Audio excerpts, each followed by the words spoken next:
Okay, so welcome back to Accessing Accessibility. So today we're going to go into settings and we're going to pick accessibility again from the options. We're going to go into spoken content. Now this is something close to my heart because it's something I really had trouble with as a dyslexic. So once we've gone in there, we're going into spoken content because it's going to help us by speaking some of the screen. So I'm going to turn on speak selection at the top. This allows me to do things in a certain screen, such as a web page or a book. It could be anything. I'm going to use a web page to show me what to do. So if I highlight text now, I get the option once I let go of highlighting. At the top it says speak. I now have this as an option, and this is what it does. Fake news, false information, and stories made up to create a bit of a buzz and a good headline are everywhere. Okay, so it speaks what I said. Now, as a dyslexic, this was really helpful for me because I was always coming across words I didn't know how to pronounce, so it's really helpful. We can also have an option of speaking screen so that we can either use our fingers to sort of scroll down, it'll read everything there, or we can use a controller at the side of the screen.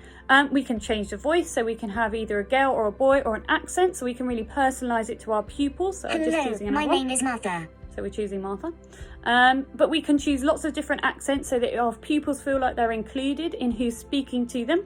And we can do exactly the same thing, but now we've got a controller down the side. So you can see the little arrow. We can press on it and we can now play the whole screen. Fake news glossary, top 10 words to know, part of support fake news, false information, and stories made up to create a bit of a buzz and a good headline are everywhere. As we scroll through endless stories in our feeds about coronavirus, schools reopening, or the growing momentum behind the Black Lives Matter movement, we need to keep an So we can pause it as we go, and then we can open it again, change the speed.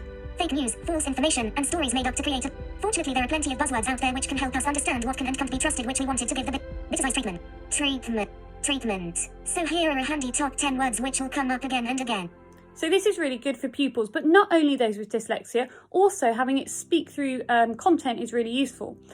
So we'll turn off the controller now, but it helps really well with grammar. If a pupil wants to know where to put grammar in, you'll notice the pauses as they're saying it. We can also highlight content, so this is really good for pupils with Irlen's disease who might want to have a background colour. So we can filter text, so we can put a purple colour for the word, and we can also put a sentence colour so they can see what word's being read at a certain time in a different colour. So let's see how that looks. Fake news, false information, and stories made up to create a bit of a buzz and a good headline are everywhere. Also, everyone can use this just to make a book into an audiobook for completely free. Fake news, false information, and stories made up to create a bit of a buzz and a good headline are everywhere. Okay, so you can see you can pause through endless stories in and our feeds speak. about coronavirus, schools reopening, or the growing momentum behind the Black Lives. Excellent, so you don't have to work out where they were. Also, what's in there, down the bottom, you've got this option for pronunciation. What if one of your pupils' names is pronounced differently to the way it's spelt? Well, we can use this. Keen. So Keon is how it would be pronounced, but it's Keen, so we can add pronunciations. So join me again for tomorrow, more accessing accessibility. Thank you.